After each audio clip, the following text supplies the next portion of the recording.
Welcome everyone to Art Chats with La Mitotera. I'm your host, Mel Dominguez, and we're interviewing Sophia Mayorga. She's an artist and she's a teacher. Hi, Yes. Sophia. Hi, Mel. Hi, how are you? I'm doing good. Well, tell everybody, where are you from? Okay, so I'm from California. I was born in Bellflower. Yeah, I had this story of how I met one of my friends that lives here. We were born in the same hospital, the same city. So it's it's cool to have someone else also know where you're from. Cause like coming to Arizona, I'm like, oh yeah, I'm from Fontana. And they're like, what? Where's that? I know how you feel. They're like, El Sereno, where's that at? Yeah. Like they have no idea. So yeah, I'm from California and living here in Tucson for almost a decade, which is a long time. But yeah, I've seen a lot of things change. I like calling Tucson home for now. Yeah. That's great. That's great. So like 10 years ago, the art scene, what was it like back then? I feel like, well, at least for me, it was non-existent, I would say. I mean, I did come from California, so I didn't even know anyone out here. And it wasn't until I got into art school, I saw a bunch of other artists, doing work, and it was so cool to be around like all those creative minds, like the teachers who are like artists themselves. Like, so I didn't really get into it until, like I said, I joined art school. But even then, it was very like in this bubble, like this U of A bubble, like you only get to know like the artists that come here, like students that come here. So I didn't really see a lot of community art or really didn't put myself out there as an artist yet or todavía. Or like I just feel like there wasn't a space that or at least that I had access to. Wow. Yeah, no, I find that can happen sometimes. Are you like a shy artist or do you think you're kind of out there? I feel like I'm both. When I was little, I was like super super shy, just like always quiet, like calladita, like oh she's always doing art. But as I get older, I feel like I'm getting like with everything that I go through or anything goes through in life, like they get more confidence, like more they build up that resilience. So I'm slowly trying to like mold myself into this like chingon artist and just be like unapologetic, but I can be shy sometimes. Well, Mm-hmm. in studying your art and some of the art that you have at our gallery, I'm noticing that you have very different styles. Like you are a chingona. You can really get down.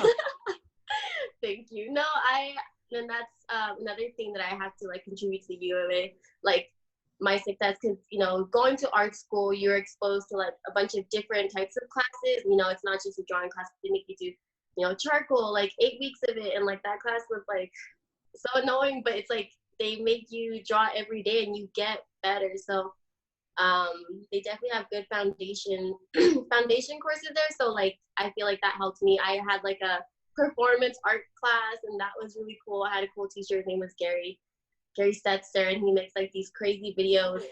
It's neat because Yeah. you really do. I see because how do you say it? Sometimes when the artist gets comfortable and what they feel like that they can create really well, they continue to do it their whole career. And I'm like, you go to art show and you're like, I already know what I'm gonna see. And Yeah. looking at your work, I feel like, oh damn, you can give her a topic and she's gonna give you something completely different than she's done the first time. Oh, thank you. That means a lot. And yeah, I definitely try to, do different mediums. Like I have some embroidery stuff on there, and every day I'm trying to find what my style is because I feel like I'm going through so many and I really would like to hone down on one, but at the same time like I like being able to create different things on different surfaces. But yeah, I will always try like those miniature houses that you did. Like I have done some of those and they're so dope. Like it's therapeutic to like put little things together. But yeah, I guess you can say like I do like working with a lot of mediums, but I'm still trying to find like my one style. Right? Well, I had another question. I mean, I have more than one question. I was thinking about the fact that you go from being a teacher to being an artist. How do you do the two? It's hard because I mean you know, when you're an art teacher, you're Monday through Friday, like art, like, you know, 8 hours a day. So I come home, I was like, I don't want to look at a paintbrush right now. Like, so it's because you're around it all day and then you forget to do your own. But I think also like it's really good for me to be an art teacher because I'm going back and I'm learning the foundations with them. So like I'm learning as well. And definitely trying new things with them. But I definitely feel like my art has been on the back burner since being an art teacher, but definitely trying to create more art. Like, you know, since remote learning is going on, I've had to do like, you know, I do an example, like 2 examples every week. And like, I love just being able to like draw, or at least that I'm still drawing. And through there, I can like, okay, I can use this in my next piece.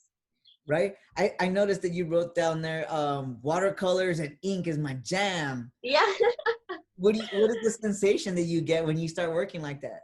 I honestly love like the fluidity of watercolor. Like I love that it has its own mind, and a lot of people are like, that's why they don't like watercolor, because they can't control it. But I feel like you can, and you can to some extent. Or but yeah, and then I just love, you know, putting that black micron pen on top. It looks, yeah, like just highlighting your work. But I have a couple, Yeah, like, sure.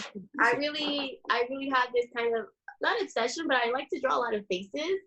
I like to use, or here's some watercolor flowers that I did. So that's like what I was saying, like the fluidity of blending colors together and then just putting like a hard edge on top. But yeah, I feel like one of the main things that I always draw is like faces. I think it's like, especially the eyes. Like I obviously, like, eyes evoke a lot of emotion. So, you know, you could draw so many different things, and like with the eyes, like it'll evoke some kind of emotion within that person. Or as an artist, you're expressing, you know, what it is you want to say, and maybe how other people like are going to react to that. Are they going to feel the same way you are? So It's I neat. sometimes, huh? It's kind of neat to see the reaction. Yes. Yeah, no, I like it. I like when people look at my artwork. You know, just like any other artist, you know, it makes you feel good, like you accomplished something. So Yeah, you're sharing the yourself with others, and that I appreciate those things too. Like I'm like, are they gonna be shocked? yeah, exactly. And you know, over the years you kind of figure out what art is for, and the best art is the one that makes you think, the one that evokes some kind of emotion from the viewer.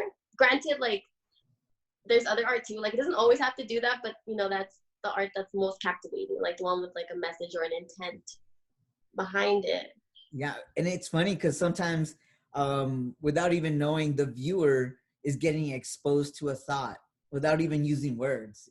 So it's pretty cool. Yeah, You yeah, know? no, it's definitely cool. So yeah, I love, you know, going to galleries, and like it's crazy, as a, you know, now as an art student, like I had to go to galleries, and like I wonder as a kid, like why I was never like exposed to so many, or there wasn't like a lot of spaces, you know, because as a kid you either go with like your school, if you're lucky you have a field trip. But like, you know, my mom worked all the time, like she's a single parent, like she's not gonna, I don't know, like she didn't have time, but you know, to do those things.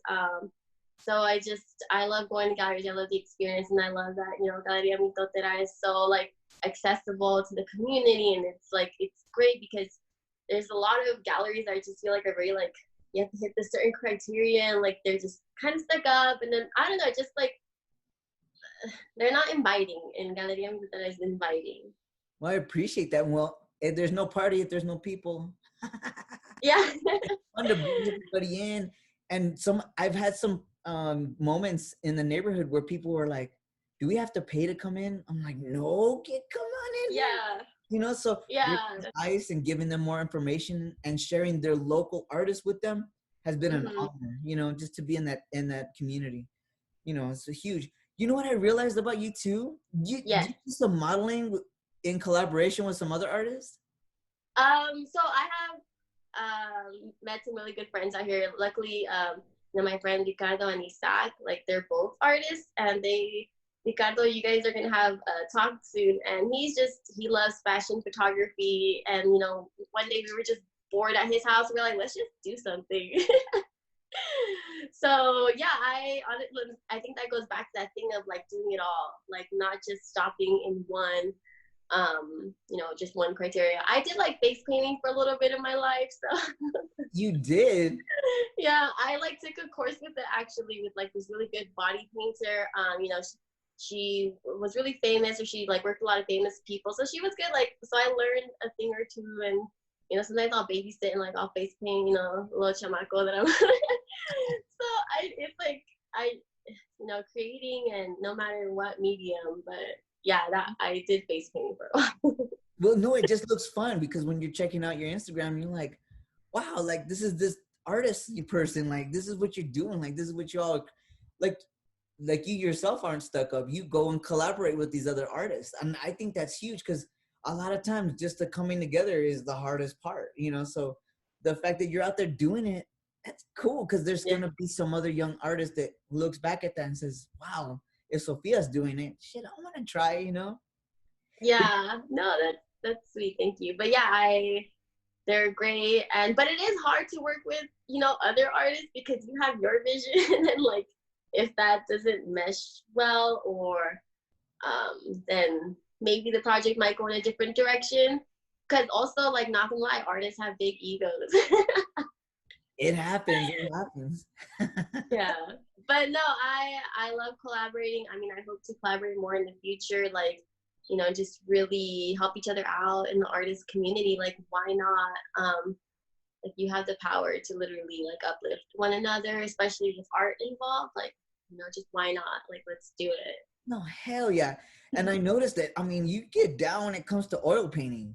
Yeah. I was like, I didn't even Yeah. know you did that. And I saw your page and I was like, what? You didn't even tell me. Like, Yeah, no, I love oil. I think one of my first paintings that I was like really proud and successful when I was like in high school was oil. I don't even know how I got a hold of it because oil's like expensive. I think it came in one of those like brief suitcases, the ones you get like at Christmas. Yeah.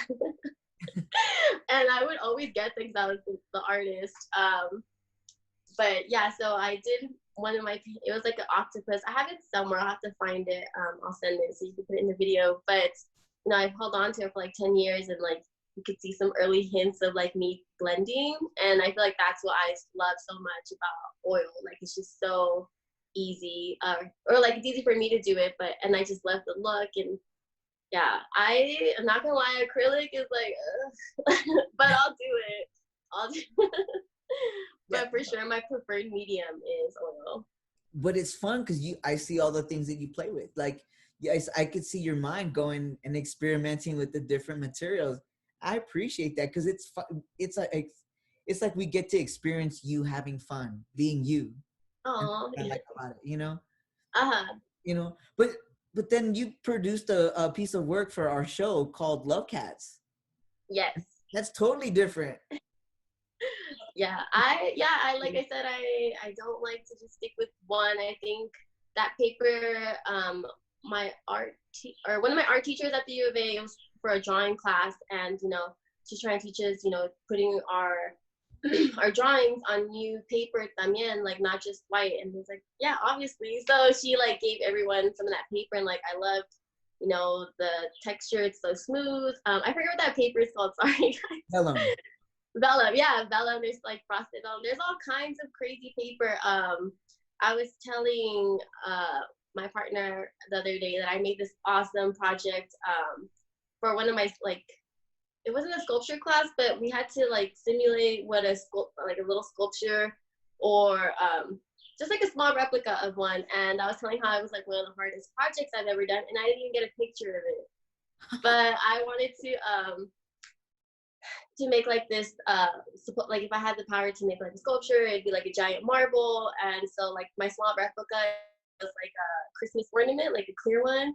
And I cut out like this yellow vellum paper and like swirls, and like the green one, and like I put it inside, and then I drew this like portrait, and also clear vellum, and I put it, and it was just, I don't know, I was just telling him how difficult it was. But I'm glad I used that paper, and like there's just so many mediums. And that Love Cat piece, like I love Robert Smith, like my mom listens to The Cure, I love like all that 80s culture, so I was like, hell yeah, like I'm freaking down. And at first I drew it on normal, just on normal paper with a pencil, and then I traced it, and then I drew it on that baby. No, that vellum. that came out so well. And the fact that like we had this show going on, we had a mercadito happening, and I turn around and I'm like, she's talking to Alfred Kiros about Yeah. that. I mean, to have Alfred Kiros to have his attention, that's pretty awesome. Yeah, I love Alfred. We go way back. I just kidding. No, we but for real we do because I think I met when I had him after like a year of taking art credits, or back when I came to Tucson, you have to take 2 years of that general ed. So I didn't get to meet him till like almost middle end of my undergrad. And I also had him for a summer class, but he's just like this genius, like just full of knowledge. I don't know if you've been inside like his studio, and like he's just so like out there. Like I love it. Like just an endless, source of inspiration. Just like this amazing human. Like he's great. Like he was just all over the place, and I love that about him. Like I remember one day I walked in the critique. I was a little late, but like everyone was like, the corner of the room, and he was like doing a critique on like a painting, but he was wearing like a luchador mask, and I was like, what the hell? Yeah, and like I have a picture of it somewhere. I'll send it to you. And then like he was just do random stuff on campus. Like I would love it. Like there's like this giant like ficus tree. It was plastic, and it was not in the art room. And like one day he just put it like in the middle of the hallway, and I was like, like I loved how out there he was. And I was fortunate enough to have him, for 2 painting classes and then 1 summer. But if you guys go to my Instagram, the Sophia's art, there's the 3 tall giant paintings that are very abstract. I did those in his class. Oh, wonderful. Because he's a retired professor now. He's already, he's chilling out in that studio producing really cool pieces. It's been an honor to be on his blog because I get to talk to him every once in a while. And it's like, wow, like, because you're right. Like, he's a super amazing artist, but he's also one of our Tucson gems, as you are. Like, because what I mean by that is because you're attainable. Like, these students, they can go and reach out to you, and so I like that. I appreciate it. Thank you. Yeah, they see you more than they see any of us, so it's huge. Yeah, no, I hope so. And like there's so many things that I want to do, as an artist and as an art teacher, but it's definitely my first year, so I'm like learning the ropes and then trying to take it easy because I don't want to like just like go overboard and be like, I don't like teaching no more, because it can get hectic, and like you're dealing with all these like little energies and all these minds, and it's a lot sometimes. But I do appreciate it, and I'm really sad that like right now with quarantine, like I can't have any interactions. Like I can't like see their artwork or talk to them or just be there for them. So it's been different. So I'm hoping next year it's like this is all todo arreglado, and then because I do miss teaching.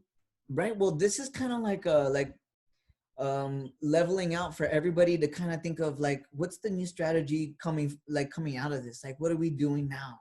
And so this is all like a work study type of situation, but like when you're there at home and you're thinking, and you're obviously thinking about programming and things, but for yourself, like, what is the future? Like, what are you working on now? Like, what are you doing forward?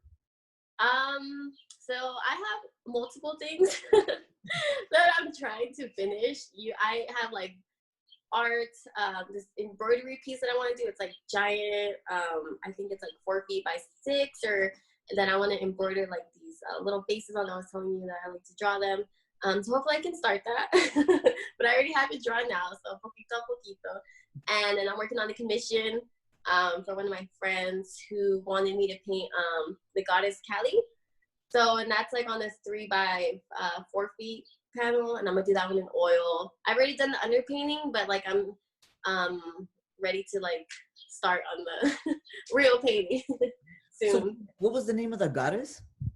Kali. What is that? So she's the one that has like the necklace of men's heads. It's the Indian goddess. Yeah. Super a feminist icon, and then she's like stepping on a male body or something. Well, that sounds interesting though. Like I'm like, wow, Yeah. like there's so much out there to just learn and study and things. It's kind of, sometimes you're right. Like we have this time and space to do all these things, but there's so many things you want to do.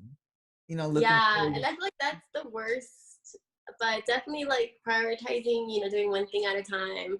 Like I told myself today that I was gonna paint, and like I haven't even picked up a brush.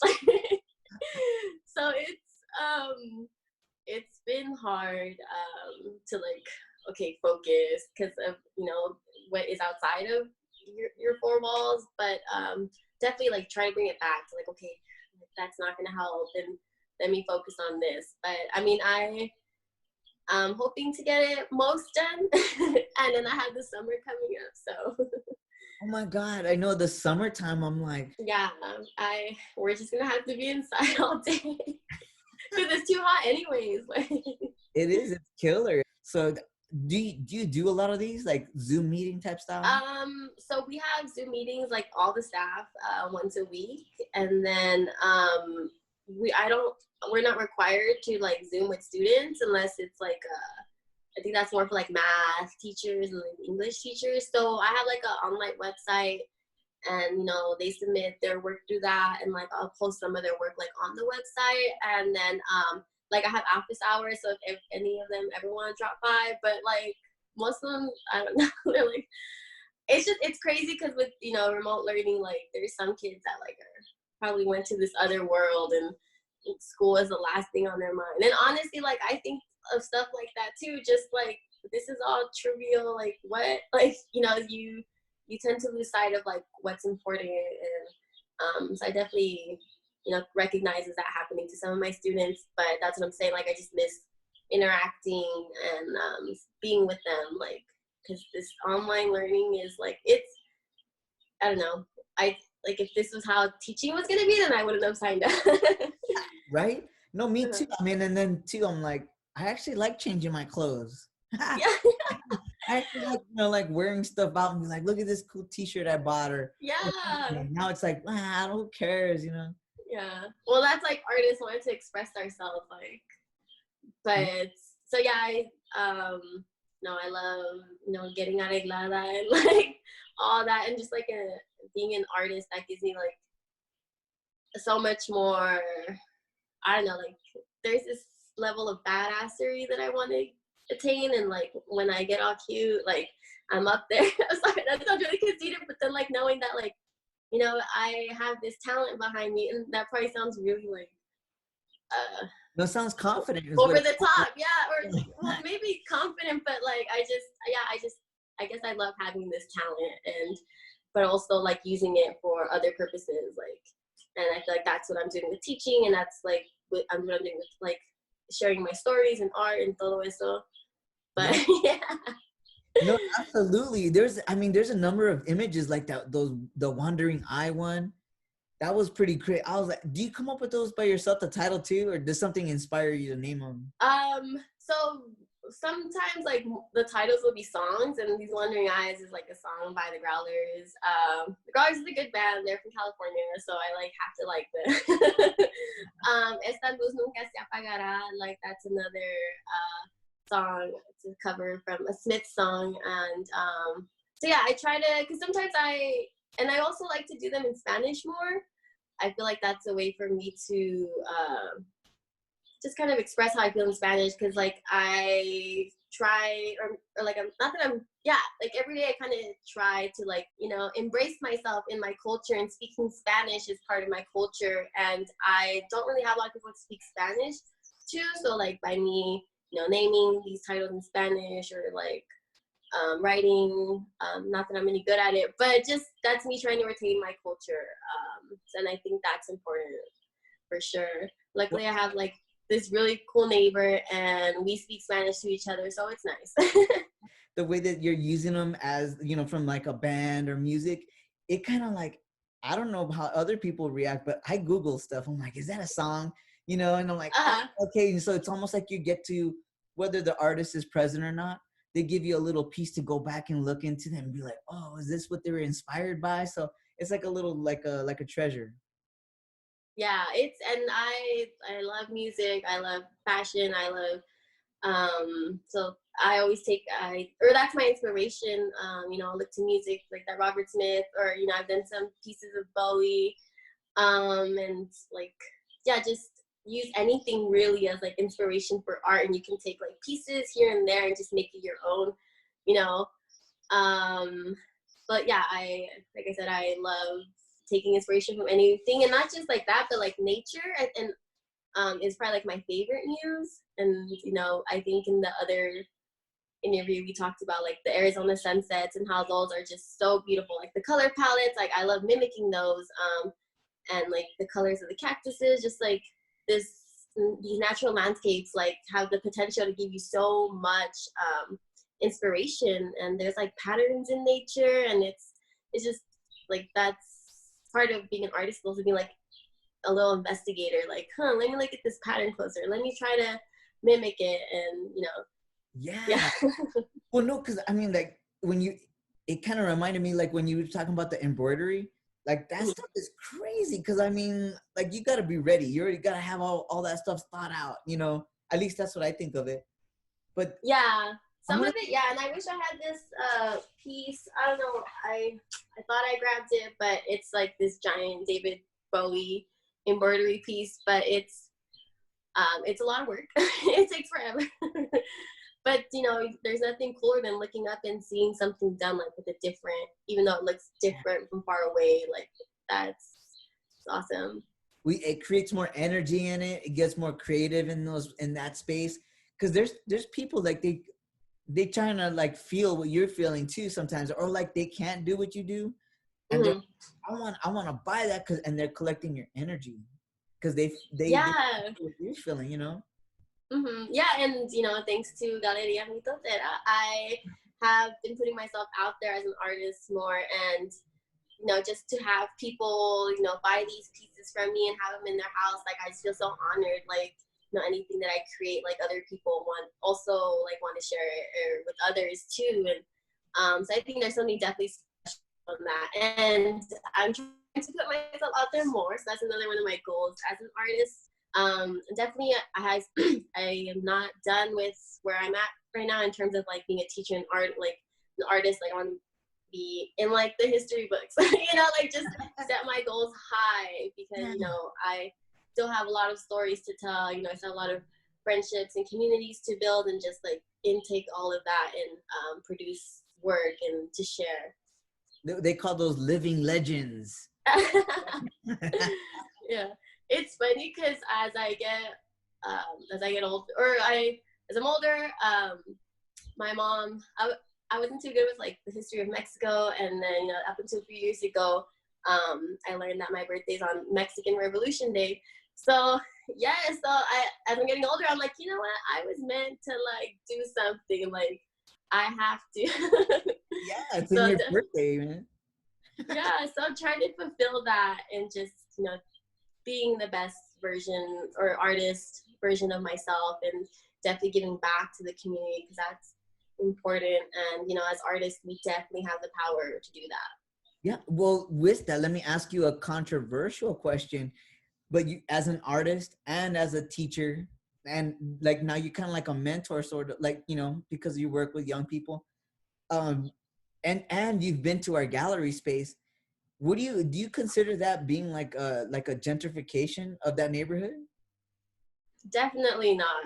um your your gallery space is meant for like magic, like just people partaking in this space that wasn't there before. Definitely not. If it was like some coffee shop owned by a gringo, yeah, like but this is so far from that. So but yeah, definitely, I hate that term, and I hate because that's like a form of violence. And it's cool because I read that on the floor, like not too far from my house, like that was spray painted, and I was like, yeah, it is. Like gentrification is violence, and like that's what I aspire to do with like my art, just like put it out there and like make someone think like, how, let me look this up, or yeah, spitting that truth, that knowledge. Well, it comes up so often because you can see the change in the community. Like when you say 10 years ago, what downtown Tucson was like, it wasn't what it is today, where there's just, building after building and, stuff like that. But it's been a little bit confrontational because of the topic. But I look back, I was like, you know what, I'm going to use this Google. I'm going to ask Google, what's the strategy against gentrification? And what it says is that you get to know your neighbors. Yeah. Get to know your neighbors, talk about all these topics, like working on these projects together. If there's like planting trees, talk about it as a community. Is it cleaning up? Talk about it as a community. If you're going to propose a new building or new business, talk about it with the community. See if it actually fits there. And so we've been working with those things, and we're just trying to be on the cautious side of those things. And I like your answer. I appreciate you saying what you said, because gentrification can be violent if nobody knows what's going on or what to do. So if you're thinking about what you should do, is get more involved, know each other, and, come out to some of these events when we're able to come back out. I wonder, is there any last things you might want to offer, like anything that you'd like to share with the audience that you want them to know more about you, or just anything? Well, I'm very grateful, to you and Melissa for, not just giving me, but all these other artists a chance to talk about ourselves, because, we're all a little, it's nice to be recognized for your art and to be put like on this pedestal, like, okay, so, we appreciate it.